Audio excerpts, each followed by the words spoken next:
Selon certains, encore bien vivants. Ce n'est pas une blague, ils y croient dur comme fer. Leurs preuves, vous allez le voir, sont souvent déroutantes. Le King of Pop est-il toujours parmi nous? À vous de juger. Ils ont dû lui mettre un cercueil avec des trous pour respirer. Breaking news. 25 juin 2009, 17h20. Un site américain appelé TMZ annonce une nouvelle qui va vite faire l'effet d'une bombe à travers le monde. Michael Jackson est mort. Celui qu'on appelait le King of Pop aurait succombé à une crise cardiaque à son domicile, âgé à peine de 50 ans.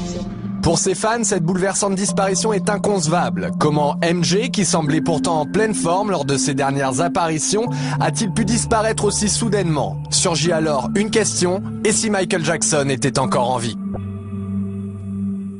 Aujourd'hui sur Internet, l'hypothèse d'une véritable conspiration fait de plus en plus d'adeptes. Coup de projecteur sur tous les éléments de cette troublante théorie. Pourquoi Jackson aurait-il mis en scène sa propre mort? Artiste pionnier et innovateur, Michael Jackson a de tout temps nourri l'incroyable projet de réaliser un film révolutionnaire à échelle planétaire. À ce stade de votre carrière, qu'est-ce que vous n'avez pas encore fait que vous aimeriez achever? Il y a beaucoup de surprises. Un film. J'adore les films. Quoi d'autre? Ça ne sera pas un simple film, il s'agira d'innover, d'améliorer ce média et l'emmener jusqu'à un autre niveau. Pour les adeptes de cette théorie, Michael Jackson ne serait pas mort, mais tout simplement passé de l'autre côté du rideau, devenant l'unique metteur en scène de son propre décès, une mise en scène que certains auraient décelée dès l'annonce de la mort du King of Pop. Que s'est-il réellement passé le 25 juin 2009 ? Le jour de la mort de Michael Jackson, le centre d'urgence 911 reçoit un appel dont l'enregistrement est relayé par tous les médias. Une bande-son supposée provenir des archives du 911 est enregistrée et pourtant la voix de l'appelant est bien plus distincte que celle de l'urgentiste. Vous avez appelé les urgences, quelle est votre demande? Nous avons besoin d'une ambulance le plus vite possible. Très bien monsieur, quelle est votre adresse? C'est le 100 Cowell Drive, Los Angeles, Californie, 90077. Plus troublant encore, cet appel a été officiellement localisé comme ne provenant pas de la villa où a été retrouvé le corps de la star, mais du 9641 Sunset Boulevard, un hôtel situé à 3 minutes de chez Michael Jackson. Autre élément suspect, le cardiologue présent sur place, le docteur Conrad Murray, affirme avoir fait un massage cardiaque à Michael Jackson directement sur son lit. Or, ce type d'intervention se pratique sur une surface dure. Alors comment expliquer une telle erreur et aussi qu'un cardiologue d'une telle renommée n'ait eu aucun défibrillateur sur lui? Il est inconscient, il ne respire pas? Exactement, il ne respire pas, monsieur. Ok, il n'est pas conscient non plus? Oui, il est inconscient. Ok, est-il sur le sol? Où est-il exactement? Il est sur le lit, monsieur, il est sur le lit. Ok, mettons-le sur le sol, on le met par terre, je vais vous aider à pratiquer un massage cardiaque. Nous avons un médecin personnel ici avec nous. Ah, il est avec vous? Oui, mais il ne répond pas à ces massages cardiaques. Ah, écoutez, on arrive. Et ce n'est pas tout. Pour certains, le comportement même de l'ambulancier semble suspect. Non seulement la sirène d'urgence n'a jamais été enclenchée, mais c'est surtout la trajectoire du chauffeur qui suscite le doute. Comme l'indique ce plan, l'ambulancier aurait pu facilement emprunter une sortie directe plus rapide. Or, comme le montre cette vidéo, il manœuvre inutilement en marche arrière. Alors pourquoi tenait-il autant à repasser par l'entrée? Peut-être parce que c'est là qu'étaient placés 2 caméramans et un paparazzi prêts à relayer l'événement. De cette sortie en urgence, un seul cliché du corps de Jackson apparaîtra dans les médias. Celui-ci pris par un certain Ben Evenstad. Comment se trouvait-il sur les lieux de l'événement? Des questions d'autant plus troublantes qu'on a retrouvé des photos de Ben Evenstad et Michael Jackson, visiblement amis de longue date. Les fans remarquent alors que sur le cliché fourni par le paparazzi, Michael paraît plus jeune de 10 ou 15 ans. Il ne leur en faudra pas plus pour retrouver 2 photos datant de 1980 et 1985 et qui ressemblent étrangement au fameux cliché. S'agit-il d'une photo truquée? Les images de l'ambulance auraient-elles été enregistrées? S'agirait-il vraiment d'un tournage de film? Une chose est sûre, Michael aurait voulu que la vérité à son sujet triomphe chez ses fans. Michael Jackson était-il présent à son propre enterrement? 7 juillet 2009, jour des funérailles de Michael Jackson. La foule vient se recueillir au Staples Center de Los Angeles, rendre un dernier hommage au roi de la pop. Parmi les invités, un homme au chapeau retient particulièrement l'attention des fans.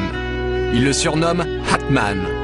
Certains se posent la question, Michael Jackson en personne se serait-il mêlé aux invités.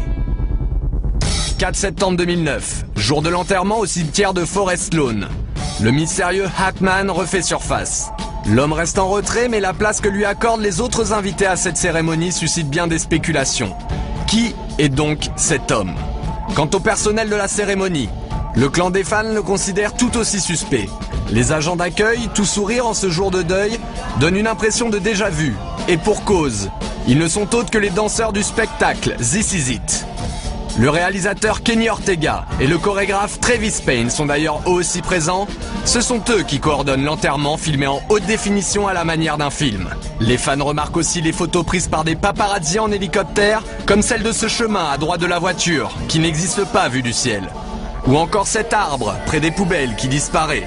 Dès lors les questions se multiplient, y a-t-il d'autres différences entre le film officiel et la réalité? Même les messages laissés par les sœurs Jackson éveillent les soupçons. Michael, je t'aime profondément et j'ai hâte de te revoir jouer encore. Continue ta magie. Je t'aime tellement et j'attends avec impatience le moment de te revoir sur cette terre. Lorsque les fans se font rembourser leurs billets pour la tournée This Is It, ils reçoivent un livre souvenir. Ce livre est exactement le même que celui offert aux 17 000 invités du Staples Center à une différence près. Une photo de Jackson avec Elizabeth Taylor a été remplacée par une photo de lui, l'œil derrière une caméra. Une nouvelle preuve pour les fans. Qui est réellement le Dr Murray? Pour les fans, des doutes subsistent aussi quant à l'identité du fameux Dr Murray. Le médecin n'est pas certifié dans le répertoire des internes médicaux des États-Unis et lorsqu'on cherche son nom dans Google, aucun résultat ne s'affiche avant 2009. Certains vont même jusqu'à trouver un anagramme dans son nom complet, Conrad Robert Murray Don Murder by Contract. Les certificats de décès sont-ils des faux? Pas moins de 3 certificats de décès différents seraient en circulation.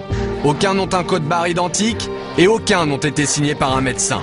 Mais ce qui trouble les sceptiques, c'est le deuxième nom officiel de Michael Jackson sur les certificats, Joseph. Pour certains, Jackson s'appelait en réalité Michael Joe Jackson. De nombreux documents officiels viennent étayer cette théorie et Jackson se présente ainsi devant les tribunaux. Alors comment est-il possible qu'une erreur aussi importante se soit glissée sur chacun de ces actes officiels? Devant le nombre d'erreurs, la réponse reste entière. Mais un autre détail éveille les soupçons des fans les plus passionnés. Lors de l'enterrement, ils remarquent que les 2 seules photos placées autour du cercueil sont issues de la pochette du disque Liberian Girl. Comme dans le clip de cette chanson, Michael Jackson est-il en train de faire croire à sa disparition alors qu'il est derrière la caméra? À la mort de Michael Jackson, en juillet 2009, le monde entier suit une à une les images du décès de la star. Une médiatisation à outrance qui va faire naître une étrange théorie. Michael n'est pas mort, les fans sont catégoriques. La disparition de leur idole a été montée de toutes pièces, comme le démontreraient certaines phrases de son entourage. Y a-t-il des lapsus révélateurs? Nous étions là, juste là, avec Michael, il y a à peine une semaine. Et pourtant, Michael Jackson était mort 2 semaines avant cette cérémonie. À la sortie de This Is It, Kenny Ortega continua ses étranges lapsus. Quand vous étiez en train de choisir, quelles images utiliser? Quelle était votre méthode? Tous les matins, j'emmenais Michael avec moi dans la salle de montage. Et on essayait de penser à ce que voudraient voir les fans dans ce film. Pourtant, les images de This Is It n'ont jamais eu vocation à être montées pour le cinéma. Alors comment Michael Jackson aurait-il pu assister à ce montage? Et enfin, ces étranges témoignages de Frank DiLeo, le producteur de Michael Jackson, au présent, comme si Michael n'était jamais mort. Michael Jackson a toujours fait ce qu'il voulait. Vous vouliez voir Michael? Vous veniez. Michael est-il disponible? Vous veniez. Même chose aujourd'hui. Vous voulez voir Michael? Vous venez. Pour les fans, ces lapsus ne sont pas le fruit de l'émotion, mais les preuves d'une mise en scène précipitée et mal préparée. Les adeptes de la conspiration sont catégoriques, Jackson et ses complices sont en train de manipuler les images de la mort du King. Une passion pour l'illusion que la pop star aurait toujours su pratiquer. Michael manipule-t-il les images? En 1985, des clichés incroyables de Michael Jackson endormi dans un caisson à oxygène défrayent la chronique. Et pourtant, la chambre hyperbare serait une folle rumeur que la star elle-même se serait amusée à inventer. Lorsque l'affiche du projet Believe est diffusée au public, les fans de Michael y trouvent d'autres raisons de douter. Michael continue-t-il de leur envoyer des messages? C'est ce que leur évoque l'inspiration du spectacle Believe, proche des contes favoris de Michael Jackson, comme Le Magicien d'Oz, l'incroyable histoire d'un magicien manipulateur dans lequel Michael Jackson a joué aux côtés de Diana Ross. Et enfin des coïncidences troublantes entre de célèbres affiches du King of Pop et celles de cet étrange spectacle de magie. La vérité se cache-t-elle derrière Believe? Les fans veulent y croire et y voir une fois encore un signe de Michael Jackson. Julie Boisvert est l'une d'entre eux. Qui est Julie Boisvert? Après le décès de son idole, Julie Boisvert se lance dans un voyage sous forme de pèlerinage sur les lieux symboliques de la vie de Michael. C'est comme si je perdais un membre de ma famille. C'est quelqu'un qui a fait partie de ma vie entièrement depuis que je suis toute petite. Admiratrice du King of Pop, Julie ne peut s'arrêter de vouer un culte sans borne à Michael Jackson. À tel point qu'elle décide de mener l'enquête, analysant les circonstances autour de cette disparition soudaine et faisant naître le doute sur Internet, à travers un montage vidéo précis et inquiétant. Michael Jackson aurait-il pris les traits d'une autre personne? Les proches de Michael sont catégoriques. MJ a toujours pratiqué l'art de la manipulation et du déguisement. Son frère Marlon, comme d'autres, raconte avec beaucoup d'humour ce goût de Jackson pour le déguisement. Je me rappelle avoir été un jour dans un magasin de disques. Il y avait cet homme qui achetait beaucoup de CD. Il avait une petite coupe afro et de drôles de dents. Et ses habits étaient affreux. Je me suis approché de lui et je lui ai dit « Michael, qu'est-ce que tu fais dans ce magasin ?» Face à cette fascination de Michael pour la transformation, de nombreux blogs relayent une étrange rumeur. La star continuerait d'apparaître en public, systématiquement déguisée pour pouvoir observer ses proches et sa famille depuis sa mort, et notamment le jour de son propre enterrement. Le doute sur la mort de Michael serait donc encore possible, alors quand apparaît sur le réseau social MySpace un étrange personnage nommé Dave Dave, les fans n'en croient pas leurs yeux. Dave Dave serait-il Michael Jackson? En 1983, un enfant nommé Dave Dave fait la une des médias. Victime d'un incendie criminel perpétré par son propre père, l'histoire de Dave Dave va émouvoir Michael Jackson. La star lui jure alors une amitié éternelle. J'ai senti une main se poser sur mon épaule et je me suis retourné. C'était Michael. Et vous savez quoi, Larry? Ce jour-là, nous nous sommes promis une amitié qui ne finira jamais. Soudainement, en septembre dernier, Dave Dave réapparaît sur le plateau de Larry King. Ce troublant personnage va donc faire amplifier la rumeur. Pour les fans, Dave Dave et Michael présentent trop de ressemblances troublantes. L'impossible devient alors envisageable pour eux, les mots et la voix seraient trop ressemblantes. You all mean very much to me, and I love you very much.